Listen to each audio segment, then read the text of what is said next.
আমার বাবার অনেক আত্মীয় আওয়ামী লীগ সরকারেও ছিল, বর্তমান সরকারেও আছে। আমরা কোনো সময় কারো কাছে ভিক্ষা চাইতে যাইনি। এখানে আমার আত্মীয় স্বজন যারা ছিল সকলেই চেষ্টা করেছে, কিন্তু ওই যে শেখ হাসিনা, তার সামনে কিছুই টিকে না। আমার বাবা বলছে 6 ফুট 2 ইঞ্চি লম্বা মানুষ, মাথা কারোর সামনে নিচু হবে না। আমি আল্লাহর কাছে যাচ্ছি, গিয়ে আমি আল্লাহর কাছে গিয়ে আমি বিচার চাবো। সালাউদ্দিন কাদের চৌধুরী নামটা অনেক বড় হয়ে গিয়েছিল, আর এই জিনিসটা শেখ হাসিনা সহ্য হচ্ছিল না। জাতীয়তাবাদী রাজনীতিবিদদের মধ্যে আমার বাবার নামটা অনেক বড় ছিল।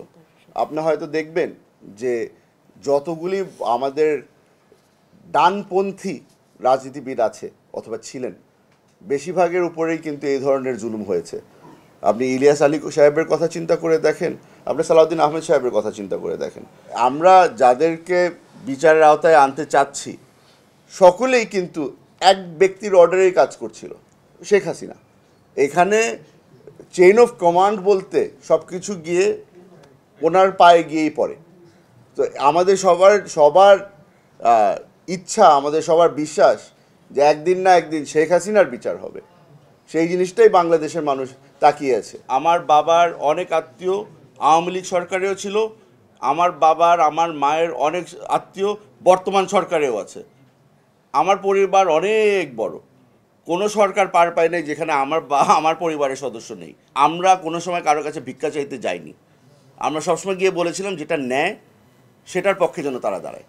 অনেকেই চেষ্টা করেছিল, এখানে আমি আপনাদের সকলের সামনে বলে দিতে চাই, এখানে আমার আত্মীয় স্বজন যারা ছিল সকলেই চেষ্টা করেছে, কিন্তু ওই যে শেখ হাসিনা, তার সামনে কিছুই টিকে না। আপনার আপনার বর্তমান যে কাঠগড়ায় দাঁড়ানোর কথা শেখ হাসিনা, তার আশেপাশের ব্যক্তিরাও কিন্তু আমার বাবার জন্য গিয়ে সাক্ষী দিয়ে এসেছিল। তাদেরও হয় পরের দিকে দরজা বন্ধ হয়ে গেল, তাদেরকেও হেনস্থা করা হলো। তো এই জিনিসটা কিন্তু আপনাদের মাথায় রাখতে হবে যে কার সাথে আপনারা ডিল করছিলেন। তখন এখানে আপনারা সাংবাদিকরা যারা আছেন, আজকে আপনারা সকলে এখানে আসতে পেরেছেন, ওই সময় যদি আপনারা এখানে আসতেন, বাইর হওয়ার সাথে সাথে হয়তো বা ডিজিএফআই আপনাদেরকে তুলে নিয়ে যেত। আমি আমার বাবাকে জিজ্ঞেস করেছিলাম, এটা আমি ওনাকে সরাসরি জিজ্ঞেস করলাম যে আব্বা তুমি কি কোনো মার্সি পিটিশন ফাইল করেছো নাকি না। তো আমার বাবা এটা সকলেই জানে, আপনি আবারও জিজ্ঞেস করেছেন, আবার বলি, আমার বাবা বলছে 6 ফুট 2 ইঞ্চি লম্বা মানুষ, মাথা কারোর সামনে নিচু হবে না। আমি আল্লাহর কাছে যাচ্ছি, গিয়ে আমি আল্লাহর কাছে গিয়ে আমি বিচার চাবো। তো এখানে মার্সি পিটিশনের বিষয় তো আসেই না। যে কাগজটা হয়তো আপনারা আমার হাতে দেখেছিলেন, ওটা একটা রিট্রায়ালের পিটিশন আমি নিয়ে গিয়েছিলাম রাষ্ট্রপতির কাছে।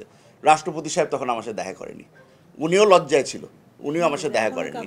তো এখন ওই কাগজটা যদি আপনারা ওই এই যে জিনিসটা যে বললেন, এখন তো নতুন বাংলাদেশ বলছে না, বাংলাদেশ 2.0, আমাদের তো ওই right to access of information আছে। আপনারা বলেন, আপনারা আবেদন করেন। আপনারা যদি মনে করেন যে আমার করা উচিত, আমি আবেদন করব। যেখানে সরকারের কাছে যদি কোনো মার্সি পিটিশন থেকে থাকে, আমিও দেখতে চাই।